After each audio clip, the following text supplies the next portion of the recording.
Sujata village কুকিংয়ে আপনাদের অনেক অনেক স্বাগত জানাই।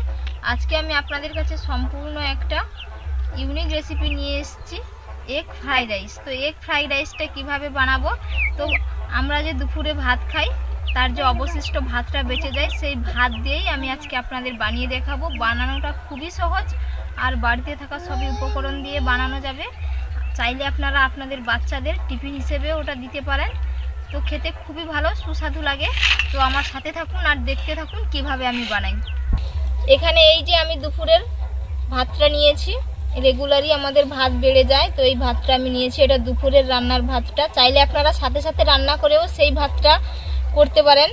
আর আমি দুটো ডিম নিয়েছি, এই যে আমি দুটো ডিম নিয়েছি, সাথে কিছু মশলাপাতি নিয়েছি, এগুলো আমি আপনাদের দেখাবো রান্নার সময়। উনুনটা ধরিয়ে নিয়েছি, এর মধ্যে তেল দিয়ে দিলাম। আমি সাদা তেলে আজকে রান্নাটা করব। এর মধ্যে আমি গোটা জিরে দিচ্ছি, জিরেটা ফুটে গেছে। কুচি করে রাখা পেঁয়াজটা আমি হালকা করে ভেজে নেব, বেশি লাল করে ভাজবো না, এই যে এইরকম ভাবে ভেজে নেব। এর মধ্যে আমি আদা রসুনের পেস্ট দিয়ে দিচ্ছি,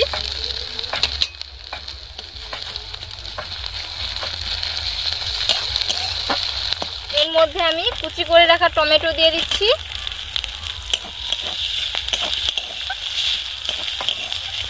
টমেটোটা হালকাভাবে গলে গেছে। এই অবস্থায় আমি মটরশুঁটি দিয়ে দিচ্ছি। গুঁড়ো মশলা ব্যবহার করব, ধনিয়ার গুঁড়ো, লঙ্কার গুঁড়ো আর হলুদের গুঁড়ো।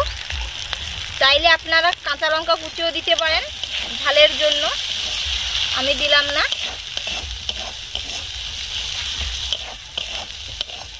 অল্প করে গোলমরিচের গুঁড়ো। টমেটোটা খুব সুন্দরভাবে গলে গেছে এবং মটরশুঁটিগুলো খুব সুন্দরভাবে সেদ্ধ হয়ে গেছে। চাইলে আপনারা কিছুক্ষণ ঢাকনা দিয়েও মটরশুঁটিগুলো সেদ্ধ করে নিতে পারেন। মশলাটা খুব সুন্দরভাবে ভাজা হয়ে গেছে। তো এখন আমি ডিমগুলো ফেটিয়ে এর মধ্যে দিয়ে দেব। দুটো ডিম নিয়েছি,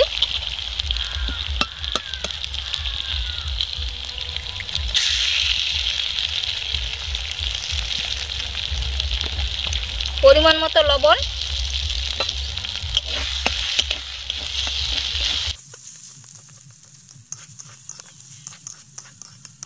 ডিমগুলো ভাজা হয়ে গেছে। তো এবার আমি এর মধ্যে ভাতগুলো দিয়ে দেব।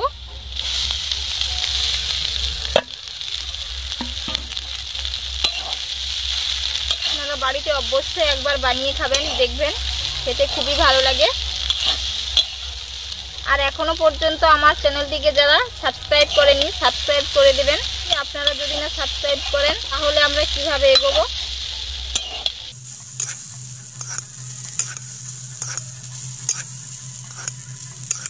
স্বাদটা আনার জন্য এর মধ্যে আমি অল্প 1 চিমটে চিনি দিচ্ছি। এটা আপনারা দিতে পারেন, নাও দিতে পারেন, আপনাদের পছন্দ অনুযায়ী।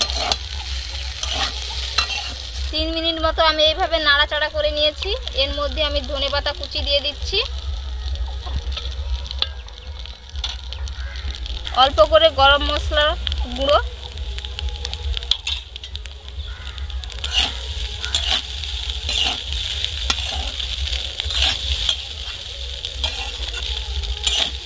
এবার আমি তুলে নেব। ফ্রাইড রাইস তৈরি হয়ে গেছে, দেখুন কত সুন্দরভাবে হয়েছে। পুরো এই যে একটাও ভেঙে যায়নি, পুরো আস্ত আছে সবগুলো। দেখতে কতটা সুন্দর দেখাচ্ছে আর এর সেন্টটাও খুব সুন্দর উঠেছে। তো আপনাদের আমি খেয়ে দেখাচ্ছি।